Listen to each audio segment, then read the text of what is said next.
In this video, I want to talk about one of the main things that's holding people back from attaining even the first degree of awakening, which is stream entry. And that is, of course, wrong view. It's absolutely essential to make room for the truth. Clinging to views is like having both hands full. Even if you encounter the truth, there's no way to accept it because your hands are full. Another analogy might be anaglyph 3D glasses like these. These glasses have a blue lens over the right eye and a red lens over the left eye. One who wears these glasses is able to see a 3D image that is properly prepared. You may have seen videos and movies in the past that use this technology. Any other combination of colors would not produce the intended effect. You could have purple and green lenses. You could have both lenses be the same color. You could have clear lenses. All of them would allow you to see something, but they wouldn't allow you to see the intended 3D effect. Only these specific colors in this specific arrangement will work. And when one has these glasses, that unlocks the ability to see the 3D scene. So in this analogy, the correct lenses seen here represent right view, and all other combinations of lenses represent wrong view. And that's important to understand. There is only one right view, but there are limitless varieties of wrong view. And this is actually a pretty decent analogy because when one attains stream entry, it's very much like seeing another dimension to the world, depth to the world, a depth of understanding, not of visual perception. And that's what makes it an analogy, and it's important not to take analogies too literally. When I look around at what people are doing, saying, experiencing, one of the major themes that I see is that they think they've understood things that they haven't understood. This is one of the 5 qualities that prevents one who has it from alighting on the orderliness and the rightness of the true Dhamma. And one of those sticking points that people have is awakening. They think they've understood what awakening means. And you can see hundreds of varieties of interpretations of what awakening means. But none of these are consistent with what the Blessed One was referring to, the true awakening of a Buddha. And this is very different from what other people are talking about. So keep that in mind. That's a view that you may be clinging to, is what is awakening? What's the point of this? You may think that awakening has something to do with, and I won't go into all of the varieties of this view in this video, but people think things like awakening is being able to imagine images in your mind. So there's some people that can't do that. To them, that seems like an awakening, right? You see people referring to being in the know about political realities as awakening, etc. And that may sound silly, but there are many people that take that seriously and really think that they are awakened because they have imagined an apple. Or as we discussed in a previous video, because they have some disorder of the visual system and they experience a shift in visual perception. Actually, similar to this, there have been instances where people have what's called stereo blindness. And for these people, they don't have the depth perception that comes with binocular vision. But there are stories where they've gone to see a 3D movie and they wore some glasses very similar to this. They were able to experience the 3D effect of the movie, which was very impressive to someone you can imagine who has never experienced depth perception in their life. And then when they walked out of the movie theater, they were, without the glasses obviously, they were able to perceive depth in a way they never had before. It had clicked for them and undone their stereo blindness. They had no organic problem. They just basically didn't know how to use the visual system that they had. Something went wrong in their development process as a child, and they didn't learn to converge their eyes properly or whatever it was. And suddenly, it clicked for them because of the 3D glasses, and that unlocked that capability. So you can imagine how impressive an experience that would be to someone. And if they had heard something that implied that awakening has something to do with depth perception, like maybe someone misunderstanding what I've just said in this video, then they might convince themselves that they're an awakened being simply because they can now see in 3D like everybody else can already do. And with the Apple example, there's a condition called aphantasia, where people aren't able to vividly picture things in their minds. And for such a person, being able to see an apple in their mind is a mind-blowing experience, and they might interpret that as some kind of awakening. And of course, the drug enthusiasts are a very vocal group among those suffering from this kind of delusion. It's with the psychedelic users. They take LSD, psilocybin, DMT, whatever it is, and they see some visual distortions. They see some fractal geometric patterns. And they think that they've awakened to something. This isn't something that people ordinarily experience.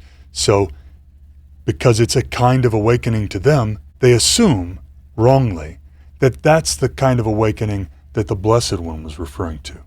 When really it's just a superficial thing. It's just a distortion and an interference with their visual system.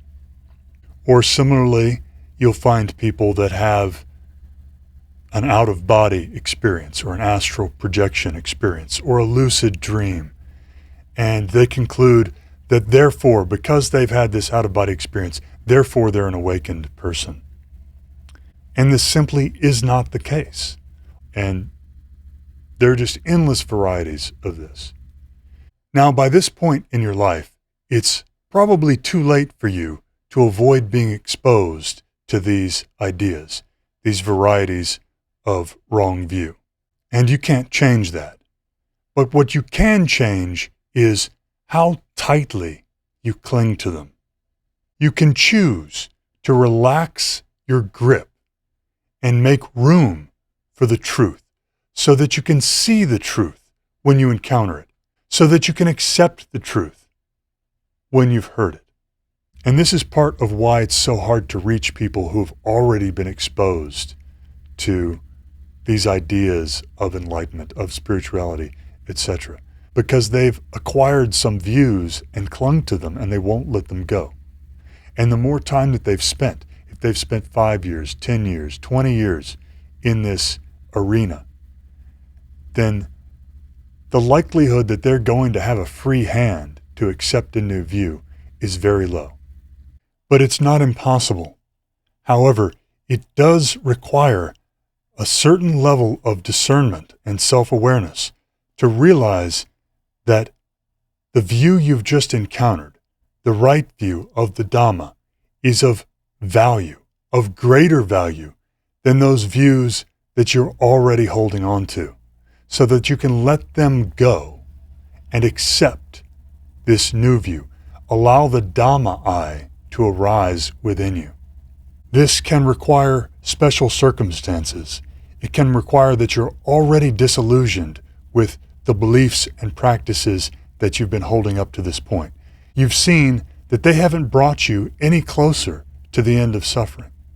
You've seen that although these views may have been adopted by many people, may have been endorsed by many people, nevertheless, they're of little value. And for that reason, you're open to learning something new, learning something better.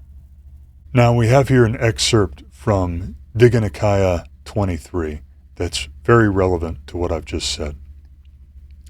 Well then, chieftain, I shall give you a simile, for by means of a simile, some sensible people understand the meaning of what is said. Once upon a time, the inhabitants of a certain country emigrated. Then, one friend said to another, "Come, my friend, let's go to that country.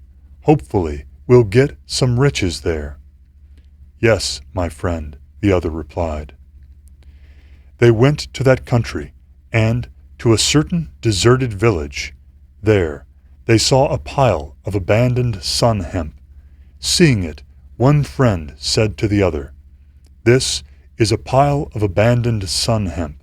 Well then, my friend, you make up a bundle of hemp, and I'll make one too. Let's both take a bundle of hemp and go on." "Yes, my friend," he said, carrying their bundles of hemp as they went to another deserted village. There they saw much sun hemp thread abandoned. Seeing it, one friend said to the other, "This pile of abandoned sun hemp thread is just what we wanted the hemp for. Well then, my friend, let's abandon our bundles of hemp, and both take a bundle of hemp thread and go on." "I've already carried this bundle of hemp a long way, and it's well tied up. It's good enough for me, you understand." So one friend abandoned their bundle of hemp and picked up the bundle of hemp thread. They went to another deserted village. There they saw much sun hemp cloth abandoned. Seeing it, one friend said to the other, "This pile of abandoned sun hemp cloth is just what we wanted the hemp and hemp thread for.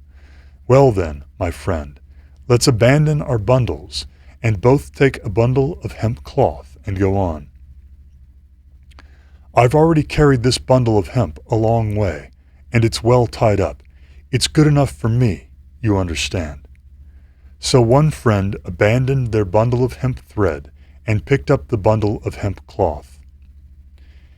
They went to another deserted village. There they saw a pile of flax, and by turn, linen thread, linen cloth, silk, silk thread, silk cloth, iron, copper, tin, lead, silver, and gold abandoned.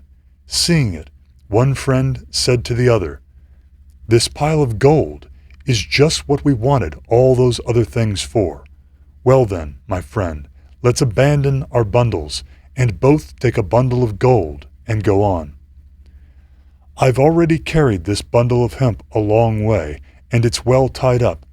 It's good enough for me, you understand." So one friend abandoned their bundle of silver and picked up a bundle of gold. Then they returned to their own village. When one friend returned with a bundle of sun hemp, they didn't please their parents, their partners and children, or their friends and colleagues, and they got no pleasure and happiness on that account. But when the other friend returned with a bundle of gold, they pleased their parents, their partners and children, and their friends and colleagues, and they got much pleasure and happiness on that account. In the same way, chieftain, you seem like the hemp carrier in the simile. Let go of this harmful misconception, chieftain. Let go of it. Don't create lasting harm and suffering for yourself. So would you rather have hemp or gold? This simile illustrates both points.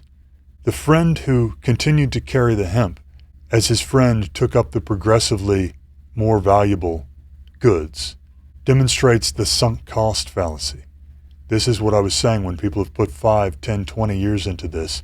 They're very reluctant to give up their wrong view, even though it's not working for them. It's been 10 years, 20 years, and no results.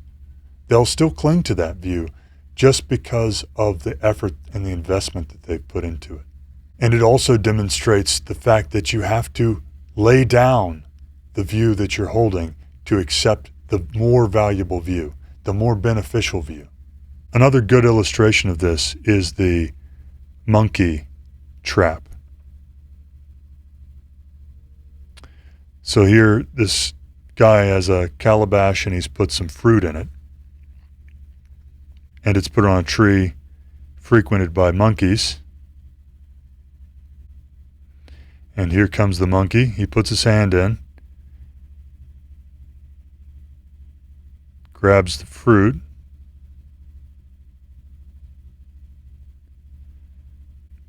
And now the monkey doesn't realize that all he has to do to escape this trap is let go of the fruit. He won't let go of it. This applies to all forms of clinging and grasping, not just grasping to views. And the monkey will stay there until the hunter comes to catch him. Nothing will compel him to let go of that fruit, even losing his life. This is analogous to people who ride that wrong view straight to hell.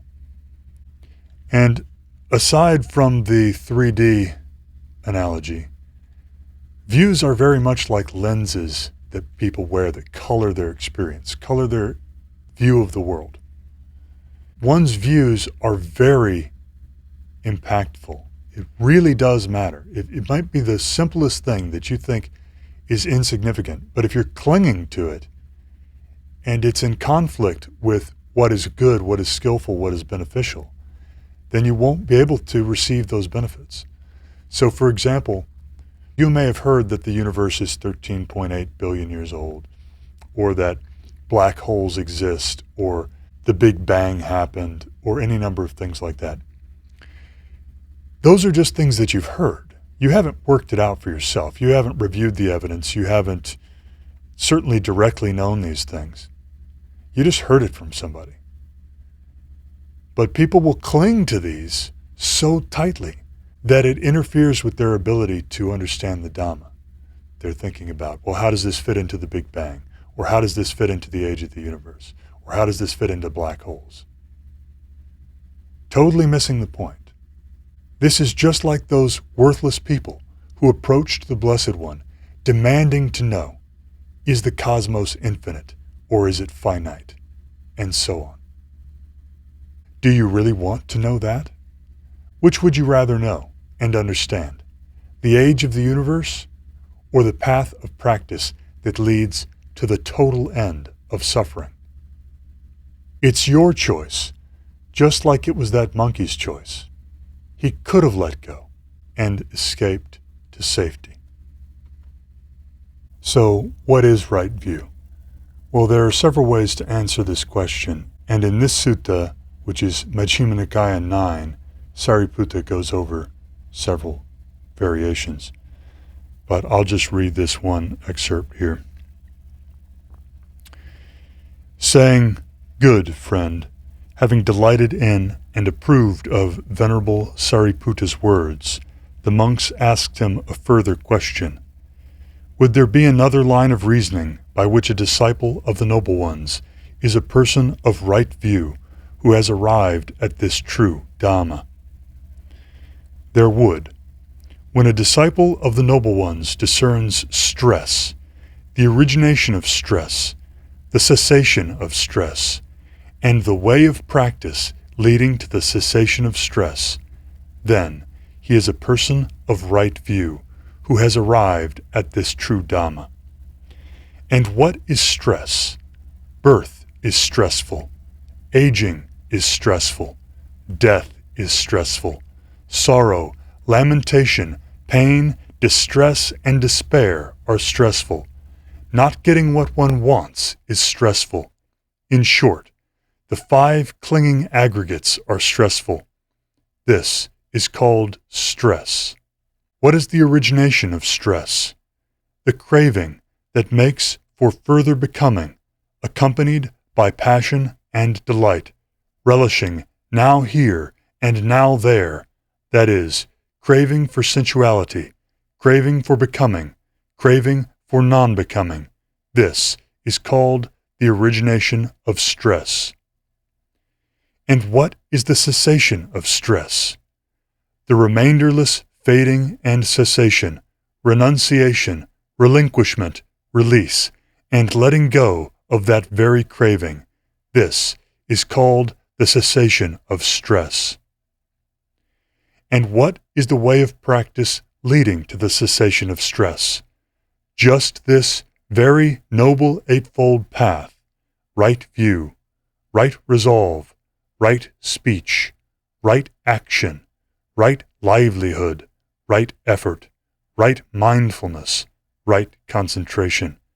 This is called the way of practice leading to the cessation of stress. Now, when a disciple of the Noble Ones discerns stress, the origination of stress, the cessation of stress, and the way of practice leading to the cessation of stress in this way, when, having entirely abandoned passion obsession, having abolished aversion obsession, having uprooted the view and conceit obsession, I am, having abandoned ignorance and given rise to clear knowing, he has put an end to suffering and stress, right in the here and now. It is to this extent, too, that a disciple of the Noble Ones is a person of right view, who has arrived at this true Dhamma.